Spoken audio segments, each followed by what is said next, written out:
Hello, and welcome back to Virtual Boy Wario Land. I'm always worried that I'm going to get the order of those words incorrect, and maybe it'll happen. Maybe it has happened. I know it happened on the stream. I believe I opened the stream intentionally saying those incorrectly. We do not have the room to ground pound here. This is a little bonus room. You can come in here. You can see these weird mole enemies. You get close to them, they'll pop out. They're a little weird to kill. You gotta like jump on them and then you can hit them. A little weird, I know. You can't stun them with the ground pound is more what I meant to say of why they're weird.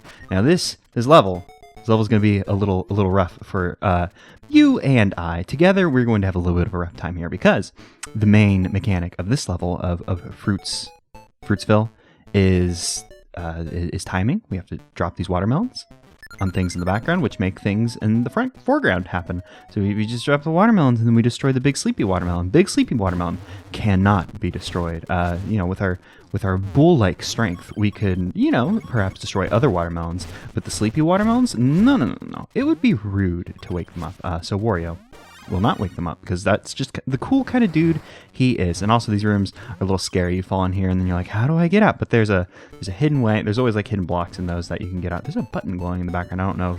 I assume that's just because it was just left over from before, but it did seem like it was beckoning me to get a watermelon and give it a shot. Come and have a go if you think you're hard enough, etc., etc. There's a door back here. Let's go ahead and check it. So there's those little bee enemies. They're very cute. Like they're little bee ladies, like with like hair. I was trying to remember the word for hair, and the only thing I was thinking of was wig. Oh wait. Oh, is that hand? Oh, those might be hands. They hold up their hands by their head, and it makes it look like curls. And I was like, oh yeah, cute little bee ladies. Okay, cool. So there's an entire area down here. We could go down here and explore. There's nothing down here we need, but I'm coming down here anyways because I have 2 brain cells and they make me want to explore instead of hauling ass because of the thing we're doing, the thing where we want to play the game very quickly.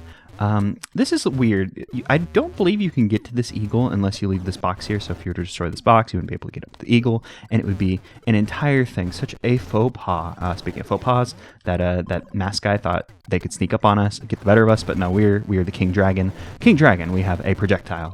Sea Dragon just has a little flamethrower in front of he, but now we got beams, and also we can crawl backwards. I love crawling backwards so much. It's such a good thing. Also, we can just totally smoke that mole out. And by smoke them out, I mean burn them alive. That's what people say when they say smoke them out. What they really mean is burn them alive. Actually, is there a reason to come down here? There is this little hidden area back here.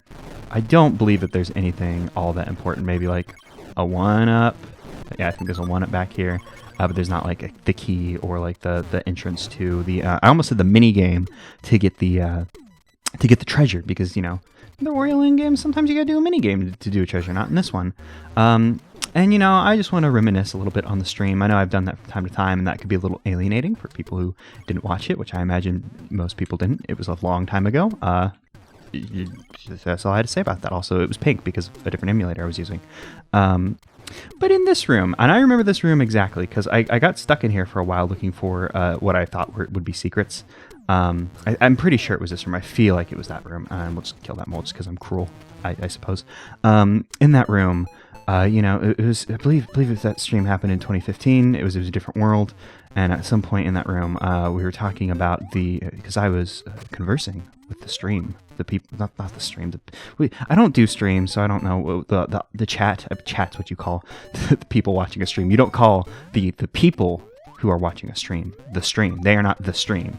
The stream is you understand, but I was conversing with the chat about this worst case scenario that we had thought of a gamer president, of like, oh no, wouldn't it suck if we got a gamer president? And I just have to think, boy, 2015 was a much better time, wasn't it? Much more idealistic. Things were far less scary. I'm gonna jump. Oh, I wanted to jump in the air and catch it in the air because I thought that'd be cool, but the King Dragon didn't want to flap he wing. I suppose he heard me say the words gamer president. Gamer president means a different thing. Back then, it was a scary thing because 2015 was Gamergate still happening? I don't know. There was all those Gamergate dipshits. And so it was like, oh, wouldn't it suck if, when I was thinking gamer president, I was thinking a Gamergate president. And boy, howdy, did we get one of those, huh? So I'm sorry that my stream made the worst possible thing manifest. And so it's all my fault. I'm so sorry.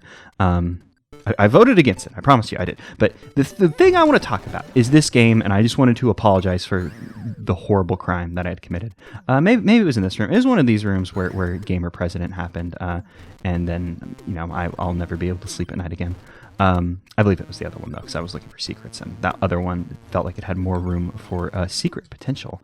We're just poking around for some secrets, but I enjoy this level for the most part. I like the fruit theming. I think it's fun. I always enjoy when fruits get in the mix. Maybe it's just because I played the Yoshi story a whole lot when I was a child, a wee lad, and I really enjoyed just, some fun time with my good friend Yoshi, collecting some fruits and having a good time. There's a one up there. I'm going to go ahead and grab it.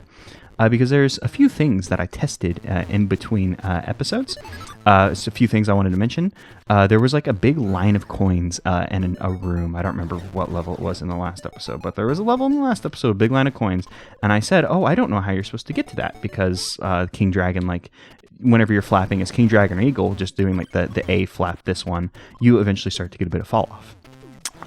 What I found out, though, is when you're Eagle and you dash in the air, you can still do the jet dash from Wario Land 1, and I believe that's probably the intended way to get the things in that level. The other thing I wanted to mention is I talked about checkpoints. Like when I was in that desert level, I was like, I think I hit a weird checkpoint or something, and that made me have a hard time in the level. Well, I went and tested it out. This game doesn't have checkpoints, so I probably just set a save state or something, and then just set it in a bad spot, and then was probably too proud to undo it or whatever. Before I move on and talk about this arrangement and the horrors of the rest of this game, the other thing I wanted to mention about was gaming over. I don't know if we gamed over. We probably gamed over in the the other thing, the stream. But I'm not sure if we'll game over here. I hope we don't, because game overing would be a big setback. Because what happens when you game over? You don't have to go back to the beginning of the game. It doesn't the game is literally over. What happens is you lose one of your treasures, and you would have to go back and recollect it. So now we're back into Fruitsville, and we're back into the horrors of Fruitsville. So we need these bees who, I don't know if there's a set rhyme or reason why sometimes they bring up watermelon, sometimes they bring up Spike, but that's just the way they do it in this workaday world. But the mechanic for this stage is timing. It's all like this timing, like dropping like the watermelon thing. Like we didn't have to do it there. But I'm not super duper good at timing. I actually came and I messed with this a whole lot, because I was just like, isn't there a thing up here that's going to cause a lot of problems?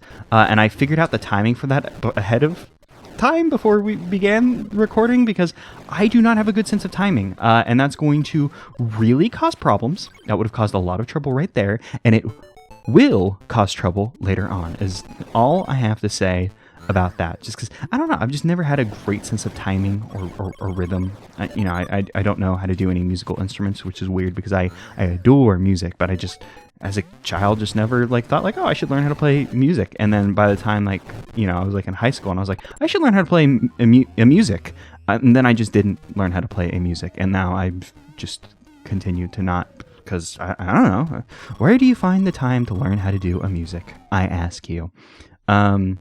So I don't know, just never been good at timing. It's always been a thing, and it's gone to be a problem. Not exactly what I was trying to say, but it's fine. So this is like the Spooky Mansion level, and I always like spooky. I always like spooky mansions, so I'm down for it. Those little blade guys, they're kind of interesting enemies. You cannot kill them with the fire of the King Dragon. They'll just kind of look a little disappointed and despawn out of the room. The only way to kill them is to jump on the very obvious switch on the top of their head. And I really enjoy this enemy. Maybe we just came out of Watermelonville and it's the stripes on them, but they make me think of a watermelon. I don't know. But you step on them and it kills them. Once they're dead, they'll be dead permanently. And the reason why that's important in this level is it's a weird, scary mansion that you may have to explore around and backtrack and such. So if you were to leave these guys alone, you could very easily walk past them. They're not all that tough. It's just they would still be around. Oh, that was a new enemy I didn't actually want to kill, because that was a masked guy with a flamethrower on it, and I wanted to kill that enemy. Because I wanted to see if it... Oh, there we go. Okay, I wanted to see if it hit its fire on that would explode in a different way. Because I was like, there's a basement down here. I couldn't figure out how to get in here. And there's an interesting enemy here. So we can pick up things. There's another interesting enemy. There's clocks. They're cuckoo clocks. And when the chickie comes out, which I think is just whenever the clock hits a certain time, they'll poop out little bomb eggs. And it makes me happy as a Banjo-Kazooie fan. But there's this weird little pot enemy in here, which you can throw around with the throwing mechanics, which we don't really normally see in this game. And this is just an interesting enemy. I don't know if this one will do it or if it's just luck. Yeah, okay. When you throw it and it lands hole up like that, it spits out an egg. If the hole lands to the side, it spawns in an enemy. So it's just a weird little enemy. You know, you can kind of gamble. Take your chances if you think you can get some extra money. And we don't need to be coming down here. Where the hell? I don't know where this goes. So I guess we could try and get. Maybe there's this little another secret way in here. I'm not sure because I'm just blasting with my King Dragon, which should have revealed any hidden blocks. Maybe there's another way in here. You know what it probably is. There was the entire background area we could have hopped into. Over here, we'll just throw this guy out of the way. I really enjoy the pot enemy. It reminds me a lot of in games they'll put dice, and if you roll the dice and it lands on a 6 or whatever, it's like, oh, good job. It's kind of that, but since it's a pot, I guess it's kind of like that, but it's a little weird. I enjoy it. It makes sense. It lands up, it makes a happy face, and then you get something. It's like, oh, cool, thank you. And when it lands to the side, it makes an angry face, and then you get an enemy. It makes sense. It's not entirely when you roll a dice, you get the big number. It makes sense. The pot, the pot landing face up, I guess, makes sense. That's the way you would want it. But I don't know. It's a little less intuitive as rolling a dice and getting something good. But yeah, this was an entire just little bonus area that we didn't need to come to. And I'm just wasting our time. I mean, we had plenty of time coming into this level. We were at 33 minutes. We just need to finish the game for 2 hours. We should be set in stone. So something interesting about this level is it has little mini bosses. These mini bosses are nothing. They're just these weird face guys. They make little enemies. I didn't want to flap me wing. Flapping me wing wasn't good. So you can't destroy them with the fire, just like the other guys. You can bump into them. Bumping into them makes them sweat. Makes them sweat and create children, which hey, pretty relatable. But they're very easily beaten enemies. You get one of their children. You throw exactly one children at them, and then they die. I guess the reason they die so easily though is because there's just a shitload of them. And here's the new enemy. We're going to be seeing a lot of them. It's just a new version of the mask guy. And I was trying to flap my wings because I'm so used to being King Dragon now. But luckily, this level has produced so many opportunities to give us King Dragon. And I think I feel like I just realized how fast I've been talking for a prolonged period of time. And I really need to slow that down. I always get really self-conscious. I feel like sometimes I talk a little too fast in these videos. But what was I trying? Oh, the way this level's designed, I was saying it earlier. It's a spooky mansion with scary stuff, and it kind of wraps around and makes us do stuff. It's a maze. That's what I'm trying to say. It's a maze with different directions, and I don't need to come all these different ways. In fact, that was the correct direction we needed to go. But hey, I've already started exploring. So why stop now? Sure, in the first episode, I did 0 exploring, and then since then, I guess I've been exploring more. And exploring will probably end up being a problem in a few of the future levels, because, like I said in the last episode, at some point I said, oops, I actually didn't want to leave that area. That was an accident, believe it or not. The last few levels gave me a lot of trouble. I remember being stuck in this level in particular for a little while because it's a weird maze that wraps around, and I think I just got lost, which in retrospect I don't super-duper understand because it's not that difficult of a maze. Maybe I'm just misremembering how long things took because previously when I streamed this, I did it all in one sitting and I checked it. It's almost 5 hours long. So I probably near the end, my brain started to get a little fried and just totally forgot what was happening.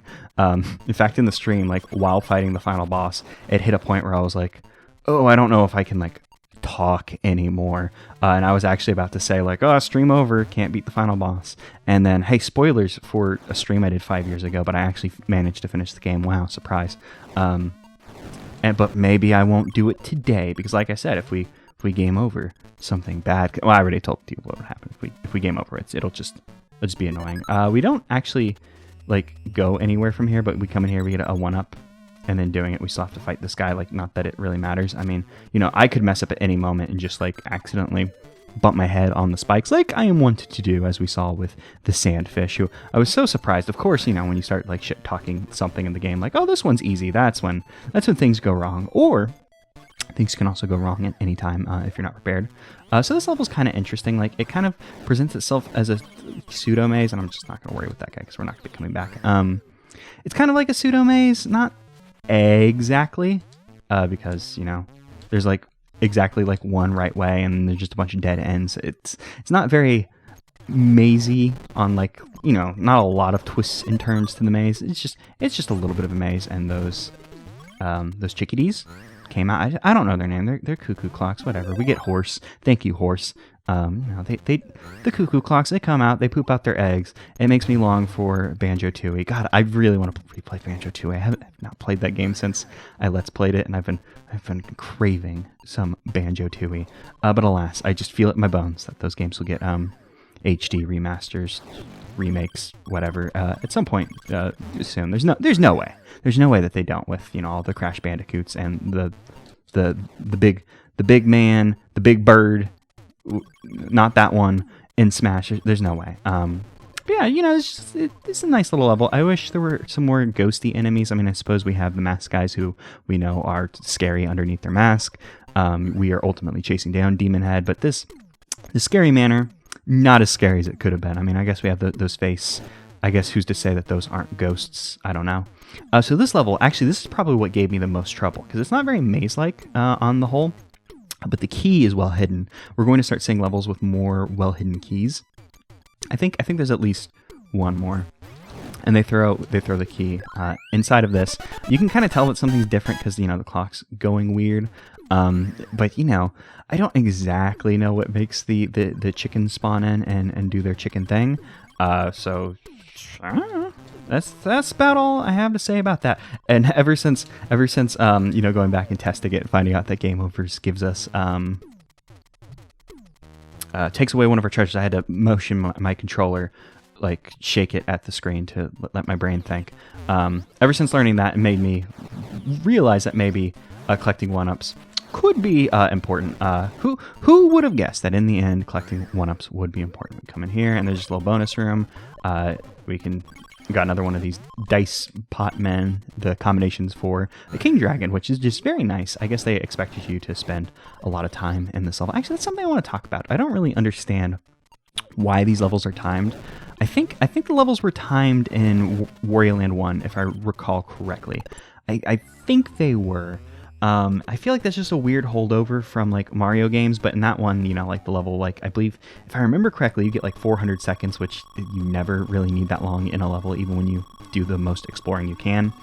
But, like, in this one, like, they give you 20 minutes per level, and I feel like in the last level that could come in handy, and I think in that maze level, maybe in the stream, it gave me some trouble, but I don't know. It feels weird to be given like a time and then have like such a weirdly long time frame. Now this level, I know for damn sure gave me trouble in the stream. I remember this one. This is a weird level.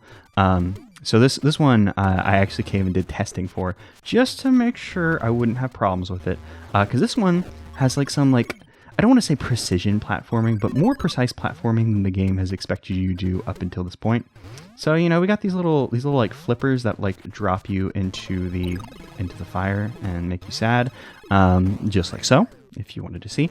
And it's, you know, it's gonna be a problem for me because, you know, not that, oh, if I still had King Dragon, we could have got that, and that would have been nice. Oop, nope, don't want to die. So it's just a level precise precise platforming that you have not had to do really up to this point in the game. And, you know, precise platforming never really been Wario's thing. Like, some of these are positioned in a nice way where, like, you can just run across them, but I find myself falling from them from time to time, so I don't really trust myself. I tend to prefer to just jump from them from thing to thing. We can come here and get an eagle, and it'll be good. Also, just to remind y'all, because I don't remember if we went over this in the first episode. I feel like we might have, but I just totally forgotten about the first episode. I don't remember what happened in it. I apologize. Whatever, we won't get that thing. But whenever you die in a level, like, time keeps ticking, like, your clock restarts, because, like, hey, you might need the full 20 minutes to beat one of these levels. Who's to say? Who's to know? And but the like in-game clock keeps ticking. So like, just because I died, like that doesn't mean like that time I spent was like gone. Like if I died in here for like the next 2 hours, that would be it. Like the game would be up, and it's like, well, I mean, the game wouldn't be up. You can keep playing it past 2 hours. It's just we wouldn't get the under 2 hour ending that I so crave. So now this is the interesting part of this level. This is when the level gets neat. So there's these weird things that are going to try and blow us up. But also, in this room, now some of the flippers flip back, like into the foreground and throw you. And I think that's just really cool. I can alternate like flippy thing. I believe I didn't notice this when we were streaming. And I was like, how do I get back there? Because there's no like jump pads. And I found it very interesting.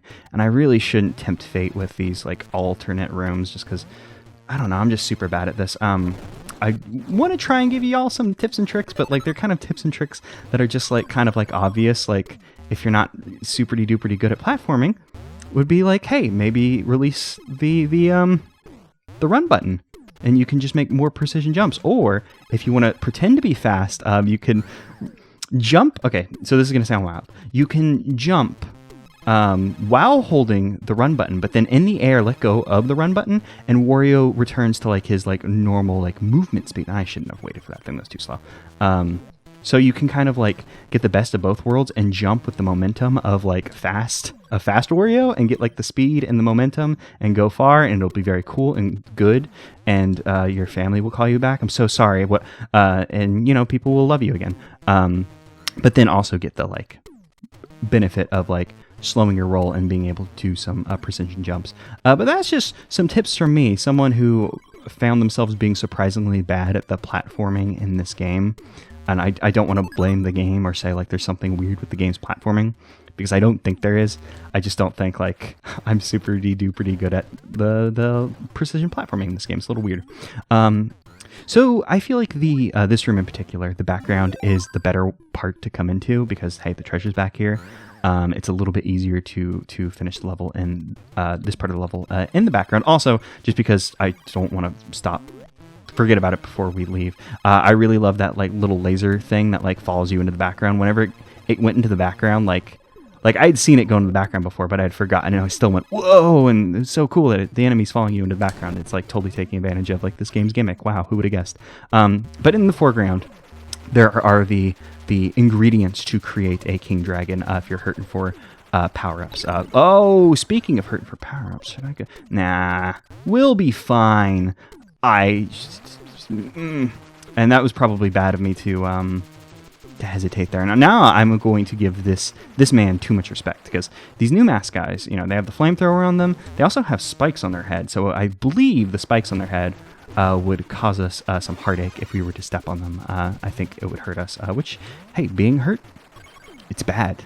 It is, in fact, not good to be hurt. Don't let anyone tell you otherwise. Anyone telling you otherwise is trying to hurt you, and that makes them a very bad person. Also, there's just a key off to the side here. Not very well hidden. I know I said we were going to start seeing some more well-hidden keys, but not that one. That one's just kind of off to the side there. I mean, I guess if you were to come into this room in a very specific way, you might be off to the side, you might not notice it. Or say if you were playing this game with the left and right vision split between two screens, and you're just trying to kind of ignore half of the screen at all times, you might just overlook it and think it's part of the other screen, and just not notice that the key was over there all along, and then get very confused. Not that I have any personal experience or say anything about that. Also, there's these weird octopi in here that love the fire. They're like a weird fire water Pokemon, which I believe the only fire water Pokemon's Volcanion. Is that the Steam? It's like a Gen 6 Steam like mythical thing that you had to download, and it's just wild. Oh, hey, there was a hidden bull there. Nice. Just wild that it's the only fire water Pokemon. There's like some combinations you think would be like superty duperty, like, oh, you will obviously they're gonna do fire and water like pretty soon. Like, you know, there's steam. There's like all these cool aquatic life you could use for fire water. But no, it's a bit weird steam engine thing. It's not even like a proper steam. I don't know. It's got a big ring. It makes steam. You think there'd be more of them. But what I wanted to say about that octopus is it hits the ground and it stuns you the same way your ground pound stuns small enemies. So it's just maybe don't go too gung-ho on it, and just give it just the smallest amount of respect you can without just completely doing yourself in. Now, You need to be careful with this guy, because this guy, if I let him trick me, he might try to shoot like down, like you see how he's been like going up, like maybe he'll shoot down. So I was just ducking, like giving him just a small amount of respect, because sometimes the enemies demand your respect. Sometimes they don't. I imagine if I stayed crouched, he would probably, in fact, I'll try and do it now, but if I stay crouched, then he'll do that. The fact that I was like coming up from each time from crouching, he was probably like, well, he's standing up now, so I have to shoot up to get him. And if he would have just shot down every single time, I would have had to always jump. But I'm not a weird enemy that stops you from fighting a boss. What do I know? And speaking of boss, this boss, wouldn't you know it, is not a fish. So we had the dinosaur fish, we had the sandfish. This is the tank. The tank has a friend, but we will not be able to see. Well, you can kind of see the tank's friend whenever it opens up to shoot its shots. Now, I think this fight's fun. So far the bosses have been utilizing like the foreground as for effect. Like they'll go into the background and like dinosaur fish swung at us. Sandfish just kind of like hopped around and didn't really do much, but he was playing with the foreground and background. He just wasn't doing much for it. Now, this enemy will try and attack us in the background, and he'll try and escape to the foreground. We got to kind of like wait for the enemy to attack us, jump into this foreground, background, whatever side they're on, before they get away, and we want to hop on them so we can get the operator. This is the tank and operator. And the operator, obviously the weak point of a tank. That very cool friends at the table, Jack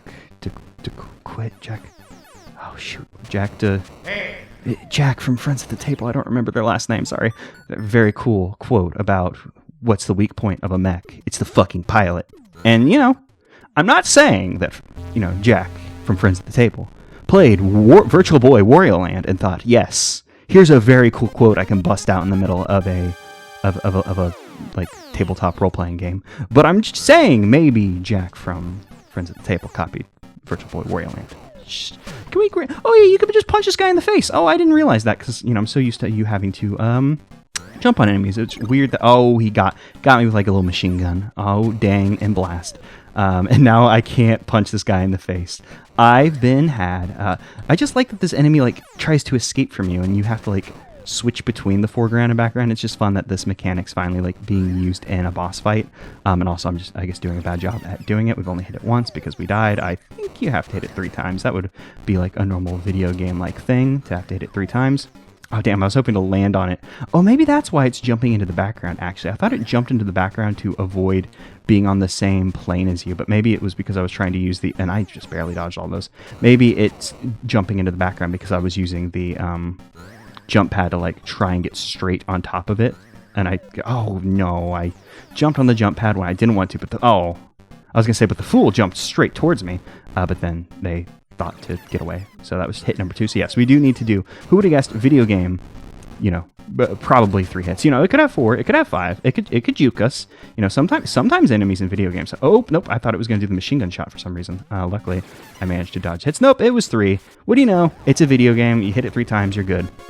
And you can punch that guy in the face, which is very surprising. Now, this game, most enemies you have to jump on them to attack them because you don't, the designers don't know if you'll have like a hat going into it and you could lose your hat since it's also your health. So you can't like reliably like say, they'll be able to punch, like they can't, or tackle, whatever you want to call it. And basically every other and by basically, I mean every other Wario game that isn't this or the first one. But the first one utilized a lot more picking up things and throwing things at enemies, I believe. With the ultimate culmination being Dinpu? One of those is the name of the final boss. The genie guy who like cap and syrup like summons. You get like the best of both worlds where you have to pick up the lamp and throw it like the right way to make the clouds, and then you jump on it. And you get kind of the best of both worlds for what that game's mechanics could allow you to safely do. Oh, also, hey, this is the last level. Instead of stopping at the boss, we're just going to go straight and finish up the game. I didn't see how much time. 50 minutes, so that means we have an hour to deal with the last level and the final boss. I think we're probably pretty good. You got to say things like that. So, like, whenever I fail horribly, you can all go, shouldn't have jinxed it. So, I think this level's really cool, and I also kind of don't like it. I think it's really cool because it's a really good showcase of the game's like mechanics. Also, there's a hidden dragon there, which is funny because there's also like a dragon like just right above it as well. Oops, and I did a bad job, but it's fine because there's a dragon right there. I think this game's cool because it's a big temple where like most of the level has stuff in the background, and it's like, oh, we're going to be like wrapping around this level in interesting ways where we'll see like the background. But also I don't like it because I don't think it entirely lives up to its potential of wrapping like it around in the background and stuff. And I actually don't think there's anything that we super-duper need this way, but we'll come this way anyways because there was something I actually forgot. I'm glad I remembered because I would have given me a I don't know, whatever, a cool thing to say that like, oh, I stressed out and then this happened, which it's not cool for you to stress out and for anything to happen. You should call a doctor. Just my cool health tips for you if you're playing Virtual Boy Wario Land and or most other things. So yeah, I just think this level's neat, but I also don't like it because I don't think it lives up to its potential in wrapping around. Also, the door for the treasure was right there. And you could see it, like, it wasn't obscured, but it's so easy to overlook because you're like, you come out of the elevator and you're like, oh yeah, whatever. But it's right there, last treasure. It's very neat. I like it. Also, just I guess that first room is just kind of like a nice little bonus area. And now that we have a Sea Dragon, we can just kind of flamethrower our way through that mask guy. Don't have to worry about them. So yeah, I just don't think this level lives up to its potential in the way it wraps around the level. I think it could have done a bit more, but also I'm such a snob when it comes to like dungeon design, just because I've played so many Zelda games that like I start looking at it and thinking about like, oh, the dungeon design and like how does this work, and oh, does it really need to wrap around this way, and is this a meaningful thing, and but I start to get like weird game design brain for like something that's just like I've never designed it. I mean, I've designed a bunch of like Zelda ass dungeons for a game project that I sit down and go, oh, this is good, and then go, oh no, never mind, and just keep remaking them, and now I just don't have time to actually do the damn thing anymore. Unfortunately, a thing I'd love to do, but also like when I was a kid, like in school, sometimes you doodle on your notebooks and stuff, and sometimes you decide I'm gonna make a Zelda dungeon because that's the kind of cool kid I was. I was everybody. I was gonna joke like, oh, I'm everybody's favorite, like oh, like this turbo dork, doing Zelda stuff, but I wasn't like unpopular or anything. I was just kind of, I got along with most people.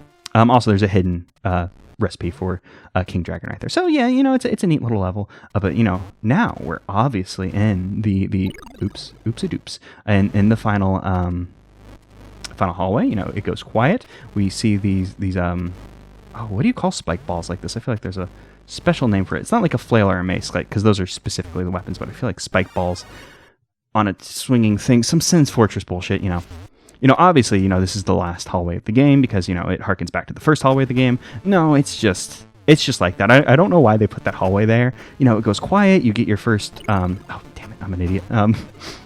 You see the first obstacle again, you think like, oh, this is a big deal. I really don't understand why they didn't wait to use that, like use it like, closer towards to the like end of the game, like maybe put it right before the hallway. Or the final hallway, like leading up to the elevator. That's the combination of words I'm trying to say. Don't know why they put it there. I feel like they probably should have used it elsewhere. Now this is a fun little trick right here. Like you see, like, oh, there's the key. Well, the key's in the background, or in the foreground. Excuse me, key's in the foreground, but it's a fun little trick the way they do that. So like you think, oh, there's the key, but no, like I don't know if anybody other than me like fell for that, but I absolutely did, and then continued the level, and then was very confused later when I was like, but I got the key.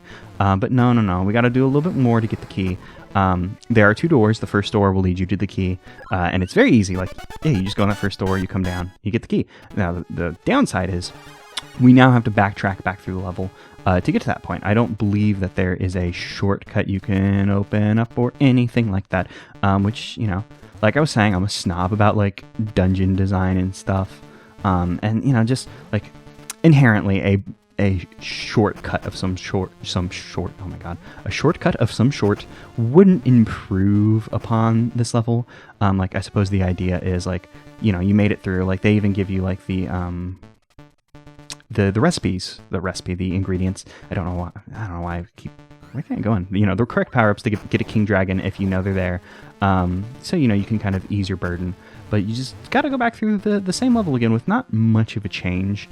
I'm typically not like a big person of like, oh, backtracking's so dumb. But, you know, because typically you can do a lot with backtracking and make it interesting, you know, blah, blah, blah, blah. Sometimes you, whatever, etc., etc. I'm not actually making a point now. I'm just saying words because I'm getting flustered. But, you know, you can do interesting things with backtracking. You go through an area you already know, so you can change up the game and make it like, oh, well, we can make this more difficult, or we can, you know, kind of subvert your expectations in ways, things you think will be fine, you know, make them different. But, you know, there's not much here. You just got to go back through an area you already played through. Like, I mean, I guess the power-ups are taken, so, like, it could cause problems, like, you know, end up without a power-up. Like, you know, now I got hit in that spike ball area, and now I'm small Wario going forward. Well, I was going to say for the rest of the level, but they'll probably be a thing. Also, just because I didn't point it out, I adore these bee enemies. They're very cute, very stupid looking. I enjoy them. That's about all I had to say about them. Now, hopefully, this will be a thing that we can use. Cool, it is. Now, what is actually over here? Because we can go back this way, and now I'm giving this stupid bee and this masked guy too much respect. Oh, I know what it is. Back here is jump pad. You can come back over here. There's a jump pad, so you could make your way back if you got to this point and didn't have a key.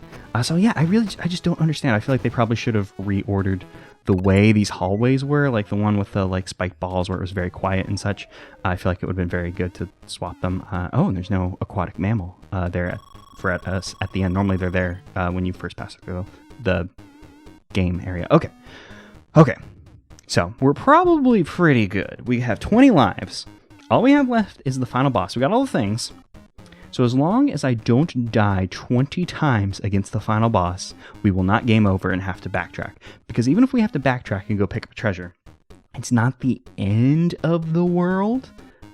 Because, you know, like we can go back and maybe we'll have time. But I remember having a whole lot of trouble with this final boss. So we'll see what can happen. Now, this guy's a thing. He shoots out these like homing rocket. I actually don't understand what happened with that homing rocket. It hit me, but it didn't damage me, so maybe I just hit it in the right way. So, you know, it shoots out that homing rocket, and it'll fly around and try and get you, which could maybe, like, surprise you, like it definitely did me. But I guess to compensate for, like, the surprise of, uh-oh, that was a homing missile, like, its jumping attack kind of gets clipped. I pointed at the ceiling to show, like, it would get clipped there, and, you know, it kind of has to land in a set spot. It can't go past there. So we've entered the final boss, Demon Head. And now, unfortunately, Demon Head's effect is not going to work here. I've been recording both. Oh my god, I got so worried I wasn't recording. Demon Head's effect is not going to work here. And I was thinking, like, maybe if I record both screens, like overlaying them, I can make the effect work. You'll notice he's flickering a lot. I probably put a warning in the video about this because he flickers a whole hell of a lot. And the reason for this effect is they're trying to make it look, oh shit, I didn't get my first attack. Oh, I was so busy thinking about the fact that I didn't get my first attack. This is already a loss as far as I'm concerned. Because you can get a free hit on him, like right at the, oh, and I went for the attack I shouldn't have. I should know by now. I've spent so much time fighting this stupid goblin, and it just, oh my god. Okay, so to attack him, you just got to bounce and hit him in the nose. Even when he goes invisible like that, you do have a chance to hit him, but you can only hit his nose when he goes up. So when he's like down low to the ground, you can't get him. There is a moment when he pops up from his fire attack that looks like you'd be able to get him, but you really can't because he's shooting fire and you'll hurt yourself. But you can get a free attack right off the bat, and I was too busy talking about the flickering thing to talk about it. So I've been recording both screens because I thought if I overlaid them, I could replicate some of the 3D effect that made him look less bad, but it's not really a 3D effect, and I should have known this because there's a similar effect in Sonic people like to talk about, like I believe it's Green Hill Zone, where there's like some water coming down, and you know, playing it on modern games, like it just looks like some lines. It's like, oh yeah, whatever, but you know, playing on a CRT, it looked more like translucent because of the way CRTs like rendered stuff and whatever, so it looked like, oh, and I didn't get my free attack again because that was for the exact same reason. Damn you, Sonic. It's fine. We'll make do. We have a bunch of lives. It's chill. Also, okay, I'm gonna finish this thought about the translucent thing. So it's just, oh hey, I managed to get him while he was doing the fire. I mean, I did get hit, like I said. So there's that. Whenever he goes up, he's gonna come down with a claw attack and immediately kill me because I was running around like a fool.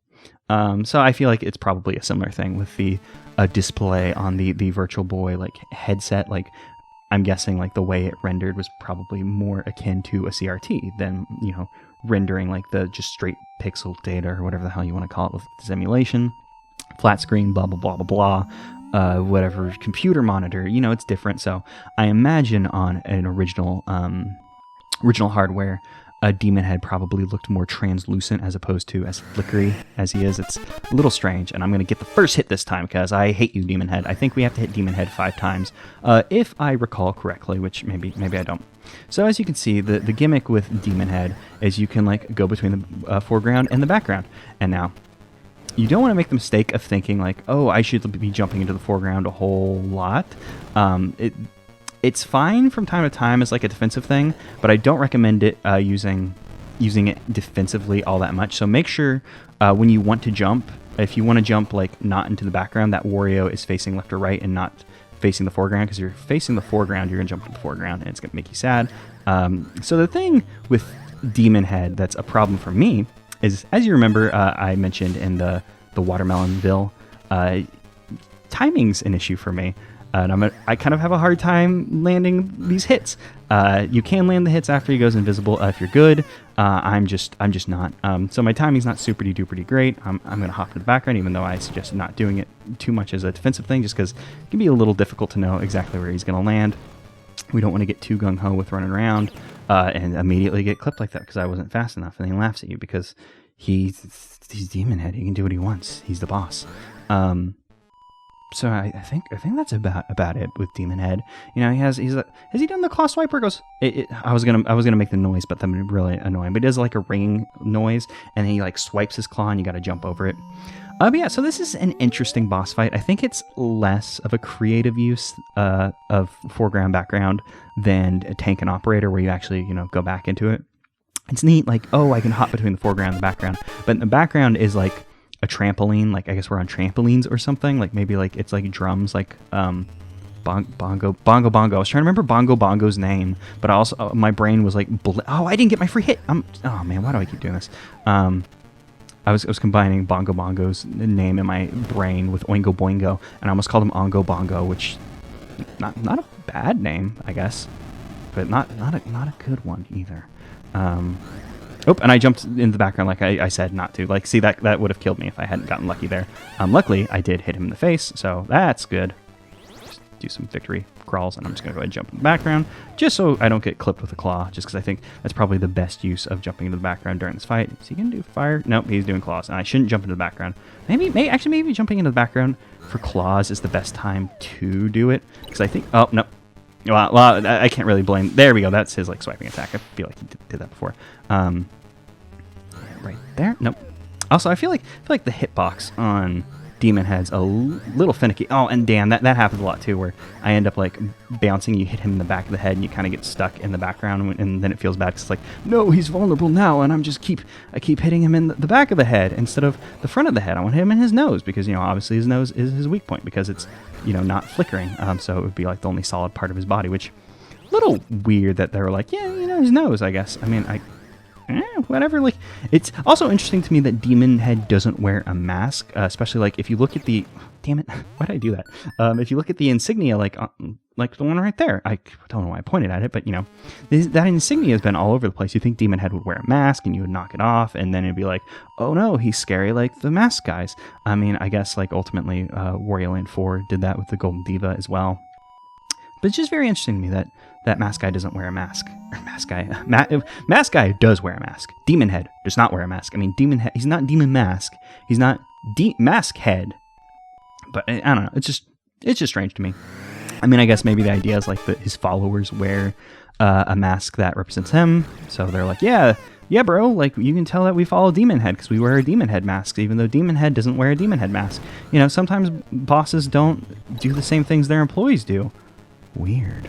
Oh, nope, that's fire. I thought I jumped too soon. I feel like there was a point I was going to make other than the quick dig at bosses. But I don't remember it. It's gone. He's doing his thing. I managed to actually clip him, but of course, we're one hit away from death now. As you want to be. There's the stuff about masks. stuff about just, oh, nope, I'm dead. Yeah, I knew I was dead. I put the, like, correct, like, sequence of buttons to, like, immediately die, and I knew it. So, this boss can take a while, because, you know, like I said, when you die, like, time keeps ticking. Like, our clock is still ticking away. If I could pause, like, I could show, like, our time has gone up. We're getting closer to our 2-hour goal. Like, obviously, we haven't been fighting Demon Head for 2 hours, so we're probably good. But what I wanted to say is I hate this opening cutscene. You cannot skip it. I don't know if it adds to your time. I imagine it probably does. Well, I was going to say time isn't ticking in the corner, but time is ticking in the corner. So I imagine time is ticking during that cutscene. So, you know, it's just time that you have to sit there. And if you're bad at this game like I am, you're gonna have to watch the Demon Head, like, cutscene a whole bunch of times. Oh, he started to make his noise, which made me think he was going to start, like, bobbing up and down and would be vulnerable to us. Nope, he can't get his claw past the other one, so he was unable to come after us. He's doing his fire. I keep jumping a little sooner than I would like, because I would rather jump once the fire parts. So I don't like the opening cutscene for that. Not that they shouldn't have not had an opening cutscene, but I wish it was skippable in some way. And I think if I stand right here, nope. Oh, yeah, I did get him. Nice. I am legitimately happy that I hit this guy, because it's just so hard for me. Like, out of any of the Wario Land bosses, maybe this one's, like, the hardest for me. Like, I mean, the Shake King caused a whole lot of heartache when trying to beat it. Well, actually, the Shake King wasn't that. Now that I remember, doing the Shake King no damage was actually didn't take all that long. The one that took the longest was the clown. What was the clown's name? I don't remember the clown. It was either the clown or Bloomsday. I feel like, well, oh, hey, I managed to get him while he was doing his fire without getting hit. Nice. I guess that's what people who are good at this game, like I am, can do. Whoa. I believe we have to hit him 5 times for him to die, and for him to stop bothering us, and for us to be told that we are the wiener, because I see, you shouldn't trust jumping into the background. I thought I could, and I paid the price. Right? Nope. I thought I could guess it out. Nope. And it's so tantalizing to be like, oh, I should just jump him now and get him, and it'll be good. But no, you should never just jump him now. You always need to wait till he's, like, bobbing and weaving. I mean, I guess you can get him with the fire like we saw, but unfortunately, you know, that's not happening. Okay. Still got 13 lives. Lucky 13 lives. It's all going to be fine. I should have checked how much time has passed. I mean, I guess I can look at my recording. The recording's been going on for 47 minutes. How long have we been in this fight, though? I'm not sure. I don't know. I mean, I suppose I could pause at some point during this fight and check. But, you know, if I could sit here and start mashing the pause button, then I'll forget to jump and get my free attack on him, which will make the fight harder, and, you know, the entire thing will happen. So, you've seen this intro cutscene six times now? I think we came with 20 lives. So you probably agree with me that intro cuts... Oh, wait, we can't pause during this fight. Shoot, I thought we could pause. I'll have to just remember at some point during a... I was going to say during a break, like dying's a break. You know, sometimes dying feels like a little break from life. You know, a lot of people, when they say they want to die, you know, a nap. And typically, in my experience, a nap would suffice in most experiences when I say I want to die. You know, just taking a good sleep will sometimes do in the place of the death that you crave. Just a pro tip from someone who has said, I wish I was dead a lot. Just because, you know, you get stressed and then you start thinking that. But it's fine, because we're not going to die. Instead, it will be you who dies, I say, pointing at Demon Head, not you, gentle viewer. You, of course, helped me. We went over this in the first episode. You helped me. You brought me to this point where I'm fighting Demon Head. And I'm not mad. I am not mad at you about that. If you think I'm mad at you about that, I'm sorry, and I don't want you to feel that way. I'm not mad at you. I'm mad at Demon Head, and you did nothing wrong. And we're going to get through this together. I don't know if at some point I'll cut and like try and like beat him. I kind of don't want to do that though, because I want to just beat him like doing. Well, I was gonna say do it without like cutting away, because if I cut away, then I could cheat, because there are save states in this game, and I don't want to utilize the save states if I don't have to. Oh shit! Why did I do that? I keep saying don't jump into the background. It's not as defensive a move as you think it is, and I keep doing it. Let's see, how much time do we have? We still have 50 minutes. It'll probably be fine. I do have a save state like from the beginning of this episode because I wasn't sure like with the emulator like if it saves like would stick between like things. So I've just been like making emergency save states and backing them up. Not saying that like, oh well, I can just refresh to that save state now, but I just mean like I don't want to just cut away and then like, oh, I'll just pop a save state and then I can cheat and then like there's no thing because I don't want to cheat. I want to win. No free hit.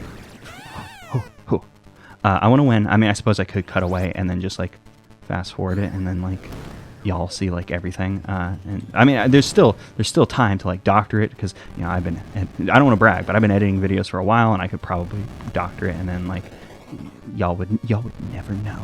But I'm not going to because I was gonna say a man of passion. But typically when people say that, it's like gross. But I was just gonna say I don't want to cheat. If I was gonna cheat, like there are like cooler things I could do. I could like I don't know, become president or something. I don't know, like what all the big cheaters do nowadays. You know, that kind of stuff. Hit. Well, that's not a free hit. That is a hit that I have paid for. I paid for it with my hat. I am now Small Wario. So the price was paid for that hit. And we'll just have to continue. Oh, wait. He keeps... Whenever a demon head, like, bobs away, it kind of makes a slight whoop noise, which is the same noise that I make. Same noise that they make whenever, like, they start, like, bobbing and weaving, and they're, like, open for a hit. If you're not risky for the biscuit on these fire, like I'm not, even though sometimes I accidentally risky the biscuit. Let's see, right about here. No, I see, like, timing's the problem, and then you get stuck on the back of the head and you don't get as many hits as you would like against them. It's just an entire thing. How are we still on 13 live? I thought we died since I said 13. Sometimes you don't lose lives in this game when you die, and I don't understand it. Like I've died sometimes in this video game when I'm like at 0 lives and I don't get a game over, and I don't entirely understand why that happens. Like maybe sometimes you're just given like lives, or oh shit, I managed to do that. That was an accident. I mean, it was an accident. I'm not gonna like, oh no, it was on purpose. Like, because you know that's a joke that's been done a billion times. It's been done a billion times by lots of people, and I've done it a billion times too. So like, why bother? Well, let's just jump. And oh, nope, right now. Oh shit! That was the last hit. That was the last hit too. There was probably a point I was making, but it's gone now, cause we win, baby. Goodbye. Oh, it was the stuff of the life. I don't know. He's dead. We've won. Game's over. And that's it. So I guess we're going to get to see if we did it. Like, okay, we know we did it. 50 minutes haven't passed since I checked the thing. But this is going to be interesting for me because I've never done this. And information on this game's a little sparse. There's a thing I'm interested in doing that I don't know exactly if it exists, because like there's not a lot of information on this game because it's a Virtual Boy game. Not a whole ton of people played it. Excuse me. But there is an interesting thing about this game that I want to show off that I don't know if it exists. In fact, like my knowledge of like the endings of this game came from, oh shoot, what's the name of the place? There's like a place that shows off like a bunch of video game endings. It's probably called like videogameendings.com. I don't know. And I used them when I played Wario Land 1, like to show off the like alternate endings for the game, like, you know, so I wouldn't have to go and beat the game a whole bunch of times with different like coin amounts. But I did get the second and best ending by myself. In that one, but I was like, well, we'll just go get pictures from there. But the credit probably came on screen. Their website's probably in the description, but they just show off like a bunch of endings, and they show off like, oh, this is what you get if you win with this much money, and etc. And there we go. We did it in under 2 hours. If you beat the game in under 2 hours, get all the treasures, you fly away on the magic carpet, and this bunny girl will fan Wario as he flies off, because Wario's just so cool. This bunny girl's like, yeah, I'll hang out with Wario. If you were to beat this with all the treasures, and rest in peace, Gunpei Yokoi. I mean, I should probably give a little bit more respect than like, oh shit, he's on screen. It's probably because it's like really it's actually really, really tragic. Like the stuff with Gunpei Yokoi, because he seems like seemed like a super cool dude, and like all stuff on him, very interesting creative man, very cool, and you know, it was very important in the birth of Wario. So like, of course, I respect him. He seems super cool. Yeah, but you get Bunny Girl for 2 hours. If you're over 2 hours, like I was on the stream, you fly away on the magic carpet without the Bunny Girl, and that's the only real difference about this ending. But I wanted to get it so I could say, hey, I've beaten Wario Land with the best ending. And now I've done it. And there's other endings like with different coin amounts and stuff. I'll probably put them on screen just to show them off. But there is an interesting thing about this game that I want to show off that I don't know if it really exists. Because I checked. Well, it probably exists, but there's not really information on it. On like the Mario Wiki, which is what I normally use. There's like a hard mode or something in this game. I don't exactly know what to call it. But they show it on that video game ending website, which, link in the description. There was a credit on screen at some point.